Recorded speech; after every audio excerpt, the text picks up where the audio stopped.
Predlagane spremembe bi poklicno maturo spremenile na način, da bi se dijaki v 3. letniku strokovnih šol morali odločiti, ali bodo šolanje končali s splošno ali s poklicno maturo.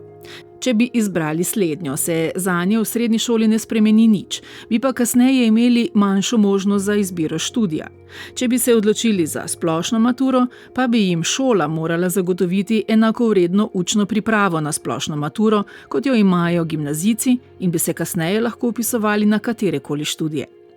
Toda današnji sogovorniki menijo, da bodo spremembe bistveno poslabšale dostop do univerzitetnega študija za otroke iz nižjih socialno-ekonomskih slojev. Prvi sogovornik, dolgoletni učitelj, član strokovnega sveta za splošno izobraževanje Republike Slovenije, zaposlen na ljubljanski filozofski fakulteti, dr. Klemen Lah opozarja, da je realnost že v izhodišču premalo upoštevana. Povedati je treba nekaj, kar je dejstvo po vseh raziskavah, da v Sloveniji poteka neke vrste socialna segregacija med srednjimi strokovnimi šolami in gimnazijami.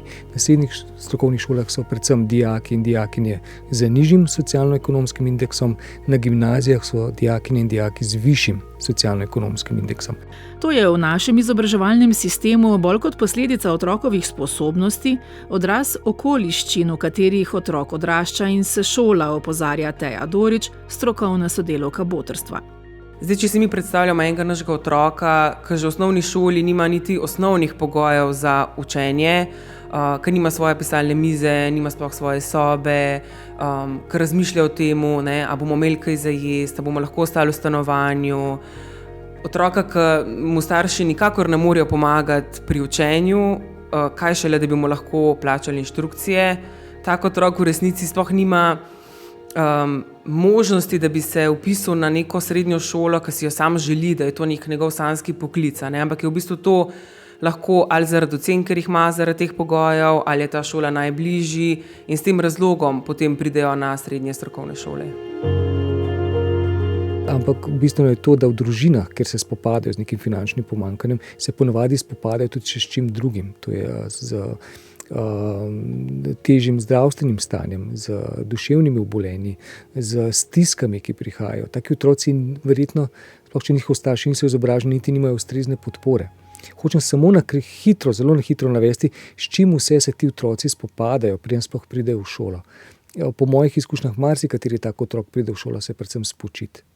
In za te otroke je bilo, mislim, da zelo takih otrok, ki so bili uspešni, poznam zelo veliko. Med njimi imamo najbolj ugledne strokovnjake v Sloveniji, celo medicinski fakulteti so uspeli in postali med najbolj vidnimi svetovnimi strokovnjaki in se zato sprašujem, zakaj bi potreben ta nenavaden res zdaj, zakaj ne obdržimo nekaj te, recimo pozitivne diskriminacije, s katero smo tem otrokom pomagali. Ne, da so dobili kaj več, ampak samo to, da so omilili nekaj teh primanjkljajev, ki jih imajo. Kajti za razliko od otrok iz bogatejših okolij morajo manj privilegirani v odločitev kalkulirati še druge okoliščine. Marsikateri otrok, ki gre na srednjo strokovno šolo, ne gre to toliko mogoče zaradi svojih sposobnosti ali svojih želja, ampak je to neke vrste varnostni mehanizem in to je neko varnostno padalo, kaj se zgodi, če bo recimo en od staršev izgubil službo. Lahko prihaja iz družin samohranilcev, kjer je dovolj, da en izgubi službo in bo jasno, da bo moral takoj delati. Ne morejo si privoščiti misli na to, da grejo na gimnazijo in da nimajo nobenega poklica in da bodo potem morali še toliko let študirati, pa ne vedo, ali sploh lahko bodo. Torej, če jim zdaj dodamo dodatne obveznosti, kar to bo očitno bojo morali narediti strokovne predmete in narediti bojo morali še dodatne splošne gimnazijske predmete, pomeni, da smo te otroke, ki večinoma prihajajo iz deprivilegiranega okolja, še bolj obremenili kot tiste otroke, ki prihajajo recimo iz tega bolj privilegiranega okolja. Doktorica Klara Skubicer-Menc z oddelka za pedagogiko in andragogiko Ljubljanske filozofske fakultete tudi opozarja, da bi se s predlaganimi spremembami bistveno spremenil tudi pomen poklicne mature. In s tem bi se spremenil tudi smisel šolanja na tovrstnih srednjih šolah. Ker z uvedbo 2 oblik poklicne mature pravzaprav uvajamo 2 izobrazbena standarda in ta 2 standarda sta nejasna in nedomišljena. Izgublja se pravzaprav temeljna funkcija srednjega strokovnega izobraževanja oziroma postaja nejasno, kaj ta funkcija pravzaprav je. Zaradi tega, ker strokovno izobraževanje bilo sami osnovi namenjeno po eni strani pridobivanju poklicne kvalifikacije, se pravi vstopa na trg dela, po drugi strani pa tudi priložnosti za nadaljevanje izobraževanja z to možnostjo, da strokovno izobraževanje pelje tudi do univerze, je načeloma ustrezna priložnost, ker konec koncev najboljše oziroma zelo dobre kariere lahko nastanejo ravno pri tem prehajanju iz strokovnega na univerzitetno izobraževanje. Kar bi sprememba poklicne mature močno omejila. Pri tem iz predloga ni povsem jasno, ali bi v primeru, ko bi dijak poklicne šole opravil splošno maturo, a študija ne bi nadaljeval, sploh bil enakovredno zaposljiv v svojem osnovnem poklicu, oziroma ali bi bil konkurenčen sošolcem, ki so se odločili za manj zahtevno poklicno maturo. Kakorkoli pa naj bi maturantje s splošno maturo imeli več znanja za uspešnejši univerzitetni študij. Toda to se bo zgodilo le, če bodo srednje poklicne šole uspele zagotoviti enake pogoje za pripravo, kot jih zagotavljajo gimnazije, o čemer sogovorniki v tej oddaji močno dvomijo.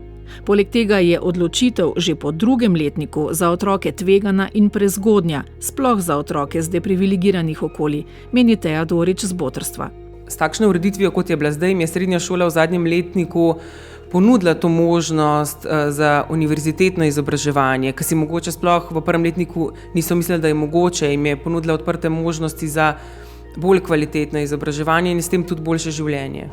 Hkrati pa jim je dala tudi dovolj kvalitetno strokovno znanje, s katerim lahko pridejo do poklica. Zdaj s tem novim predlogom se bojo oni mogli že prej odločiti, ampak vprašanje je, ali zmore trenuten sistem sploh zadostiti temu, da bodo oni lahko enako kvalitetno predmete splošne mature upravljali kot njihovi vrstniki gimnazijci, ki se že od 1. letnika gimnazije pripravljajo na maturo. Hkrati je pa to res za njih dvorezen meč, ker njihovo strokovno znanje ne bo primerljivo tem, ki bodo 4 leta se res večinoma temu posvečali in ne tem predmetom splošne mature, katerim se bojo oni, če se za to odločijo.